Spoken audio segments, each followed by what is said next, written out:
The restaurant was packed that night. Low lights, soft jazz playing. The scent of garlic and grilled steak filling the air. Perfect place for a family dinner. Perfect place for a disaster. I sat at the head of the table, my parents to my left, Emma across from me, and Lily beside her, swinging her little legs under the chair. Emma's family was there too, her mother, her sister's husband. Conversations overlapped. Laughter bubbled up here and there, but I barely heard any of it. My mind was on the wine, or rather, why Emma wasn't drinking it. She always had a glass at dinner. Always. The moment the waiter came around, offering the house red, she put a hand over her glass and shook her head with a polite smile. My stomach tightened. My mouth went dry. She wasn't pregnant. I knew that much. We hadn't been together in weeks, her choice, not mine. Then what was it? A health thing? A guilty conscience thing? I leaned back, studying her. She looked different. Maybe it was just me, maybe I was seeing things that weren't there. But I swore her skin looked off, like she was paler than usual. Like she was tired, drained. Like she was... The answer hit me so fast. I almost laughed out loud. I didn't, though. I just smiled. Smiled wide, picked up my own wine glass, and clinked my fork against it. To family, I said, raising it. And to honesty, a few confused glances. A couple of murmurs. Emma's eyes locked onto mine. Something flickering in them. Panic? Fear? Good. No wine for you tonight, darling? I asked, voice light, conversational. Or is it because you're taking antibiotics for gonorrhea from your cruise? The table went silent. Someone choked on their drink. Emma's mother gasped, her fork clattering against her plate. Across from me, Emma's face drained of color so fast I thought she might pass out right there. You, she started, her voice barely a whisper. I didn't let her finish. Oh, don't look so surprised. I mean, it makes sense now. You come back from your girls' trip. Suddenly you don't want to touch me. Then boom, mystery illness. But it's not the flu, is it, Emma? I turned to her mother, who was staring at me, horrified. Did she tell you she was sick? No, because she didn't want anyone to know what kind of sick it was. Emma shot up from her seat so fast that her chair nearly tipped over.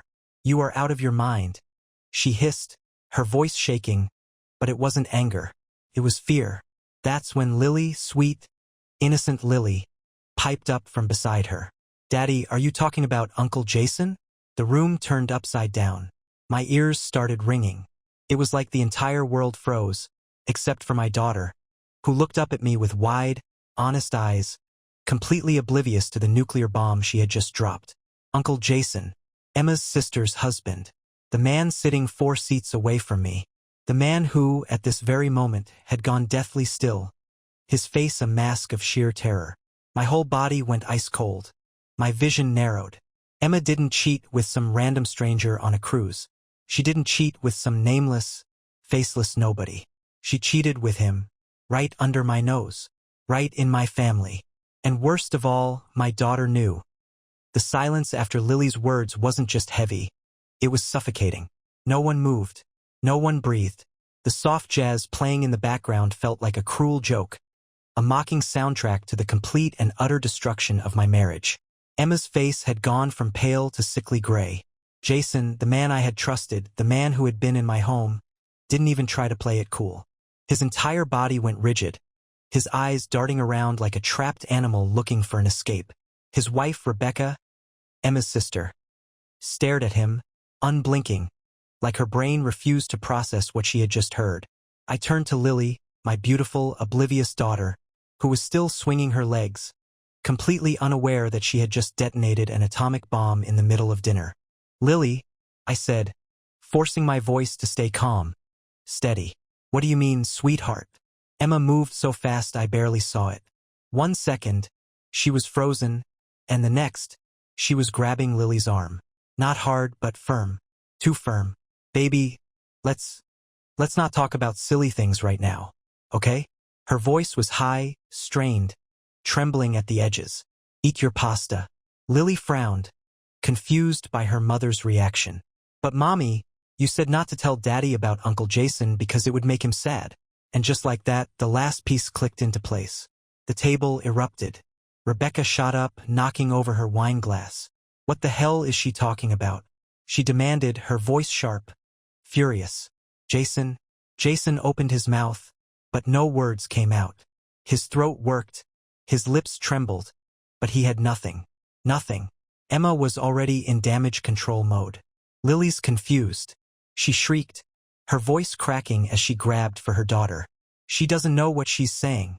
She's just a kid. Lily looked up at her, then at me, eyes darting between our faces. She could tell something was wrong now. She shrank in her seat, small shoulders curling inward. Emma turned back to me, her eyes wild, desperate. You're really gonna believe a child over me? She spat, voice dripping with venom. I let out a slow, quiet breath. Then I stood up. The chair scraped against the floor. The sound cut through the chaos, making the whole table flinch. Jason tried to speak again. Listen, man, I didn't let him finish. My fist met his face so hard that he went flying out of his chair, crashing onto the floor. The whole restaurant gasped, forks clattering, glasses tipping over. Screaming, shouting. Rebecca was wailing. Emma was yelling something, but I couldn't hear her. I could barely feel my own hands as I loomed over Jason, watching blood drip from his nose. He didn't get up. He just laid there, stunned, shaking, looking up at me like a coward who knew he deserved everything coming to him. Emma lunged at me, trying to push me back, nails digging into my arm. Are you crazy? She shrieked, her voice shaking with something I couldn't place. Was it fear? Guilt? Anger that she had been caught? You're acting like a psycho in front of our daughter. I turned my head slowly, meeting her gaze. Don't you dare talk to me about Lily, I said, my voice eerily calm. Not after you used her to hide your filthy little secret. Her breath hitched. For the first time since this started, she looked genuinely scared. Good. Jason was still on the ground, groaning, blood smeared under his nose. No one helped him, not even his wife. Rebecca stood frozen, her hands clenched into fists, her face twisted into something between shock and absolute devastation. Emma grabbed my arm again, harder this time. We're leaving, she hissed under her breath. Now, I yanked my arm free so fast she stumbled back a step. You don't get to tell me what to do, I said, my voice low, steady. Not anymore. Lily was crying now, her small hands gripping the edge of the table, eyes darting between us, trying to understand why her world was suddenly falling apart. That was the only thing that made me hesitate. The only thing that stopped me from flipping this entire table over and burning everything to the ground right then and there. Emma saw that hesitation and pounced. Look at what you're doing, she snapped, pointing at Lily like she was some kind of prop in her performance. You're terrifying her. This is your fault. I laughed. Actually laughed. A bitter, humorless thing that felt foreign coming from my own throat. My fault? I repeated. You seriously have the audacity to stand here and act like I'm the bad guy? Emma's eyes flashed, something ugly twisting in her expression. You don't even know what you're talking about. She shot back, desperation creeping into her tone. You're just making assumptions. You have no proof. Mommy, Lily sobbed, tugging at Emma's sleeve. You said you loved Uncle Jason. Silence. Complete and utter silence. Rebecca gasped like she'd been punched. Jason shut his eyes like he was waiting for a bullet to the head. My mother clutched my father's arm, her mouth pressed into a horrified line. Emma looked like she wanted to die. You what? Rebecca finally choked out, her voice cracking like glass. Emma spun toward Lily so fast that for a second, I thought she was going to grab her, maybe even shake her. Lily, stop, she snapped, her voice sharp enough to cut. You don't know what you're saying. Lily flinched. Tears streamed down her small face. That was it. That was the moment. I stepped in between them, my body a solid wall. Emma's hands curled into fists, but she didn't dare try to push past me. I looked down at my daughter, gently brushing a tear off her cheek. It's okay. Baby, I murmured, my voice soft. You didn't do anything wrong. Then I lifted my head and looked Emma right in the eyes. But she did. Emma's chest rose and fell in ragged, panicked breaths. This isn't... Shut up. Rebecca cut in, her voice shaking with barely contained rage. Just shut the hell up, Emma. Jason had finally pulled himself off the ground, but he wasn't saying a word. He knew there was no saving this. He knew it was over.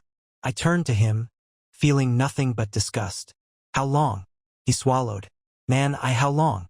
His lips parted, but Emma beat him to it. 3 years, she blurted out. The entire restaurant seemed to sway. 3 years. The world blurred at the edges. My heart slammed against my ribs so hard I thought something might crack. I didn't realize my fists were clenched until I felt my nails digging into my palm. 3 goddamn years. I had been sleeping next to her, trusting her, loving her, building a life with her, and the whole time she had been. Something inside me snapped. Without a word, I turned on my heel, scooped Lily into my arms, and walked out of that restaurant. Emma screamed my name, but I didn't stop. I didn't even look back. Emma was still screaming my name when I stepped into the cold night air, Lily clutching my neck so tightly I could feel her tiny fingers trembling. The moment the restaurant door slammed shut behind us, her cries quieted to soft, hiccuping sobs against my shoulder. I had to keep it together. For her. I carried her to the car, my body moving on autopilot while my brain tried to process what had just happened. 3 years. 3 years. Every kiss, every I love you. Every time she had laid beside me at night and smiled in my face. All of it had been a lie. I strapped Lily into her seat, brushing damp curls out of her eyes. She sniffled, looking up at me with an expression that shattered whatever was left of my heart. Daddy, are you mad at me? Jesus Christ. I cupped her face gently, shaking my head. No, sweetheart. Never. My throat felt tight. You did nothing wrong. She hesitated. Mommy said it was a secret. Of course she did. I forced a smile, even though my hands were shaking. Sometimes grown-ups keep secrets they shouldn't, I said carefully. But you don't have to worry about that. Okay? Promise. She nodded slowly, but I could tell she wasn't fully convinced. I kissed her forehead, shut the door, and leaned against the car for a second, pressing my fists against my temples. My entire body felt like a live wire, buzzing with anger so intense I thought I might explode. Then the restaurant doors burst open, and there she was, Emma. Her heels clicked furiously against the pavement as she stormed toward me. Her face flushed, eyes wild with something between rage and desperation. You don't get to just walk away from me, she hissed, jabbing a manicured finger toward my chest. You just humiliated me in front of my entire family. Do you have any idea what you just did? I let out a slow, dangerous exhale. What I did, I repeated, tilting my head. Are you actually serious right now? You acted like a lunatic, she spat. You hit Jason, you screamed in a public place, you cheated on me for 3 years, I cut in, my voice like ice. With your sister's husband. She flinched. For the first time since this nightmare started, she didn't have a quick excuse. No fake tears. No manipulations. Just a flicker of actual shame. But it didn't last. Her expression twisted into something ugly. Oh, don't act like you're some perfect husband, she snapped. You were boring. Okay? You stopped trying. You put all your time into work and barely even looked at me anymore. I stared at her, stunned. Not because of what she said, because I had expected excuses, but because she actually thought that justified it. I took a slow step closer, lowering my voice so only she could hear. You mean to tell me that, instead of talking to me like an adult, instead of working on our marriage, you spread your legs for Jason? Her nostrils flared. Don't you dare talk to me like that. I laughed, sharp and humorless. Why? Because you don't like the way it sounds when I say it? Does it make you feel dirty? Cheap? I leaned in just enough that she had to look up at me. Good. You should. She slapped me. Hard. My head snapped to the side, pain blossoming across my cheek, but I barely even felt it. I just smiled. A slow, cruel, satisfied smile. That's the best you've got? I murmured. Pathetic. Her eyes widened, breath hitching. She knew. She knew I was done. Really done. She opened her mouth to say something, maybe to beg, maybe to curse me out again. But before she could get a word out, a new voice cut through the night. Emma. We both turned. Rebecca, standing in the parking lot, fists clenched, face streaked with tears. And behind her, Jason, his nose still bloody, looking terrified. I smiled wider, because I knew, right then and there, that this wasn't over yet. Not by a long shot. Rebecca walked toward us with slow, deliberate steps. Her face twisted with something I had never seen before, Pure, unfiltered hatred. She wasn't crying anymore. No, those tears had dried up. What stood in front of me now wasn't a devastated wife. It was a woman ready to destroy everything in her path. Emma stiffened beside me. Rebecca, I shut up. Emma's mouth snapped shut. Rebecca didn't even look at her. Her eyes were locked on Jason, who was still hovering near the restaurant doors like a man deciding whether to run or stay and take his punishment. 3 years, she said, her voice eerily calm. 3 years, you son of a bitch. Jason swallowed. Beck. Who started it? She demanded, taking another step forward. Who made the first move? Jason looked at Emma. Rebecca saw it. And that was all she needed. She lunged. Jason barely had time to raise his arms before Rebecca's hand cracked across his face, so hard it echoed in the parking lot. His head snapped sideways, blood from his already broken nose splattering onto his shirt. He stumbled, blinking in shock, but Rebecca wasn't done. She grabbed his shirt, yanking him forward. You think you're a man? She spat, her voice shaking. Sneaking around like a goddamn rat behind my back? Sleeping with my sister? Around our kids? Jason struggled against her grip. Rebecca, stop. She shoved him so hard he lost his balance and crashed onto the pavement. Emma gasped. Rebecca, stop it. This is crazy. Rebecca whirled around so fast that Emma took an instinctive step back. Crazy. Crazy. Rebecca let out a sharp, bitter laugh. Oh, I'm just getting started. Emma tried to put on her usual calm down, let's be reasonable face, but she wasn't fooling anyone. Her hands were shaking. Listen, I know this is bad, but we can talk about this. We don't have to talk? Rebecca's voice was a razor blade. Oh, now you want to talk? She took a slow step closer. Did you talk to me before you started screwing my husband? Did you talk to me before you made my daughter part of your filthy little secret?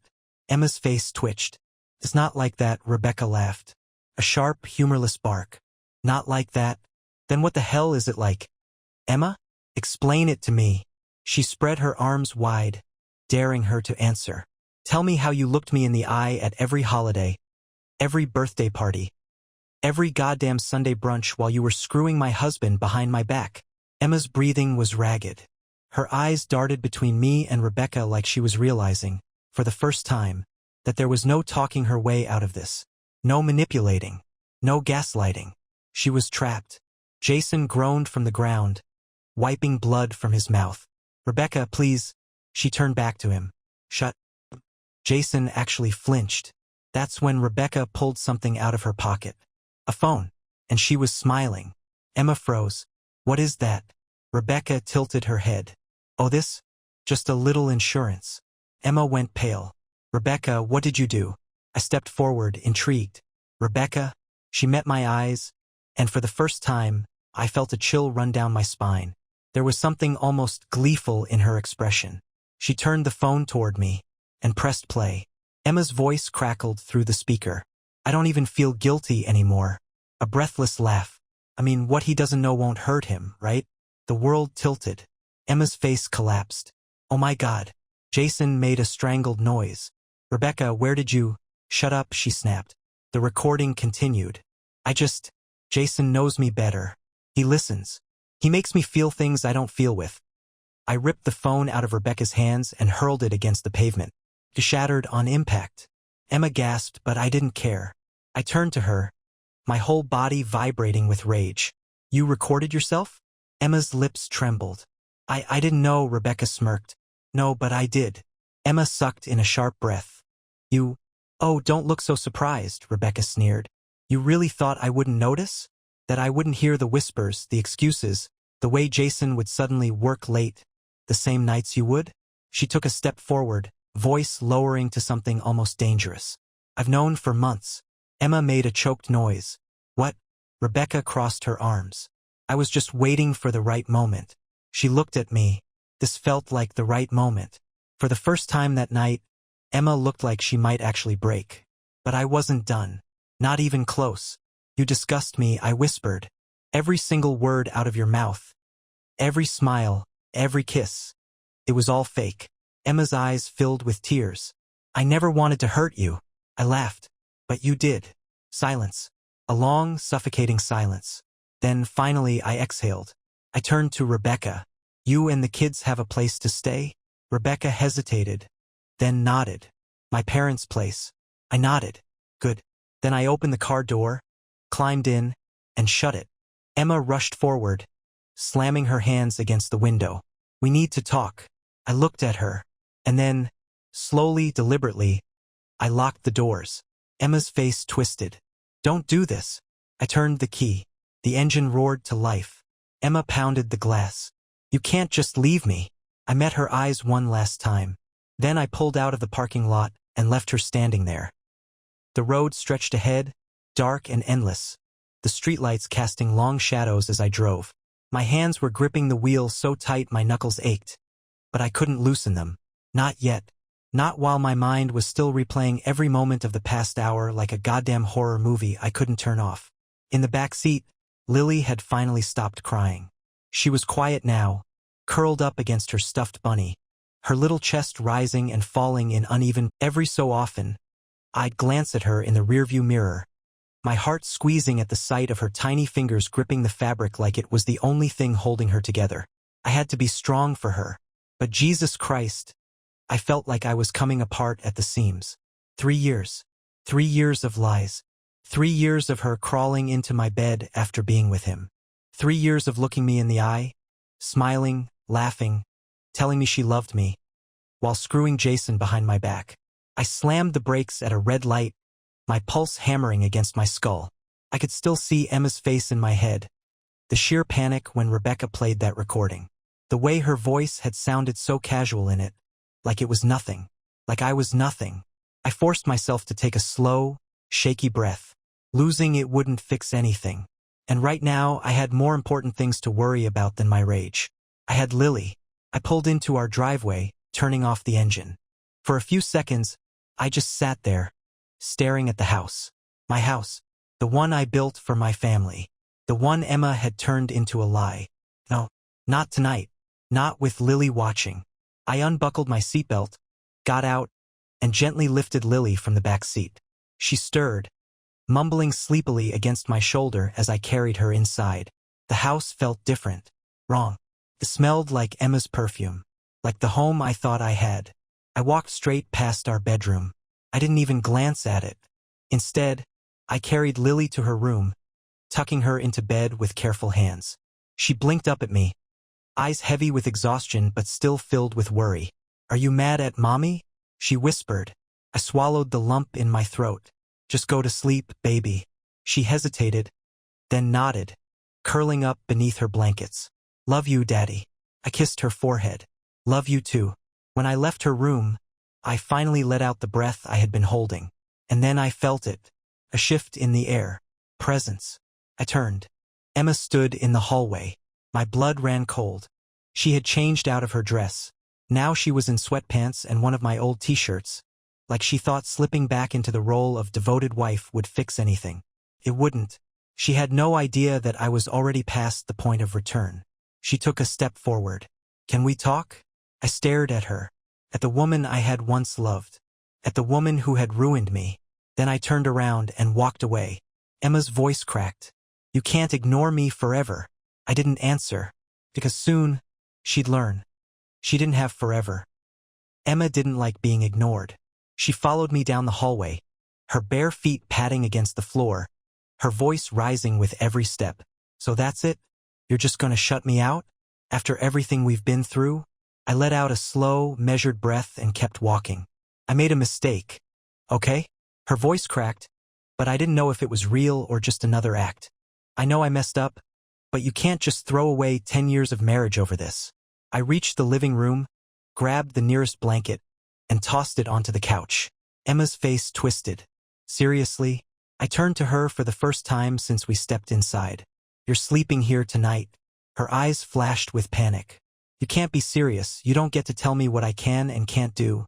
I said, my voice dangerously calm. She flinched but recovered fast. You're being dramatic. That made me laugh. A slow, humorless chuckle.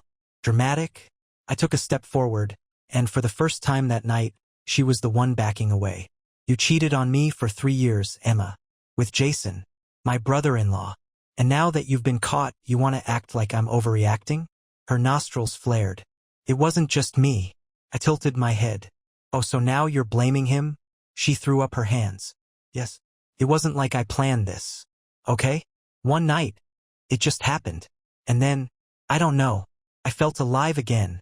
He made me feel like I was wanted. Like I was more than just a wife and a mom. My jaw tightened. So that justifies it? Tears welled up in her eyes. I'm trying here. Okay? I love you. Something inside me snapped. No, you don't, I said coldly. You love what I gave you.